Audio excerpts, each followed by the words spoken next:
Waalaikumsalam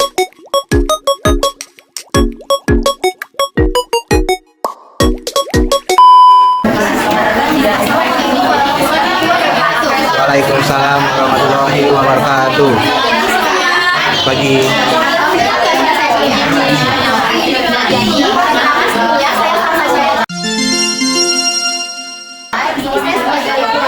Dari Dewi Sartika yang kemudian dihimbau bermain Jakarta Pendidikan atas pendidikan Indonesia. Mereka sangat dari mana? Menurut pengalaman pendidikan saya bagaimana? Tetapi mungkin oke, jadi kalau saya pribadi yang misalnya mungkin kurikulumnya selalu ganti-ganti ya. Jadi kita bingung memilih kurikulum yang mana, ke mana. Nah, di sini ternyata kami akan memberikan wawancara dengan Diana dan Dr. Hidrawan yang berdurasi videonya 3,1 dan 3,9 detik. Videonya bisa lihat teman-teman. Nah, di sini kami ada 3 bahasan. Yang pertama ada pandangan, lalu ada perbandingan dengan sistem pendidikan Singapura, dan ada masalah pendidikan di Indonesia.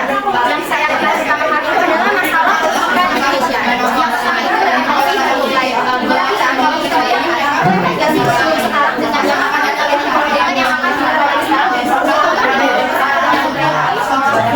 ya. Nah, jadi menurut melihat hal tersebut banyak yang berpendapat bahwa kurikulum pendidikan Indonesia belum bisa sepenuhnya relevan dalam dunia kehidupan. Jadi kurikulum Indonesia semakin yang akan tetapi kalau tidak ada namanya relevansi antara kehidupan nyata yang akan kita mempelajari setelah bekerja setelah pekerjaan. Lalu yang kedua ada fokus pada keterampilan akademis. Jadi kayaknya kalau dari sekolah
Mungkin Bang Raja ada mau nanya? Salah. Enggak ada. Kalau kalian mau nanya ini nggak aja apa? Mungkin Bang Raja ada mau nanya? Salah. Enggak ada. Kalau kalian mau nanya ini gambarnya dari Salomon, jangan dari Salomon ya. Dia sendiri itu juga gambarnya dari dia. Oke? Apa mungkin ada masalah?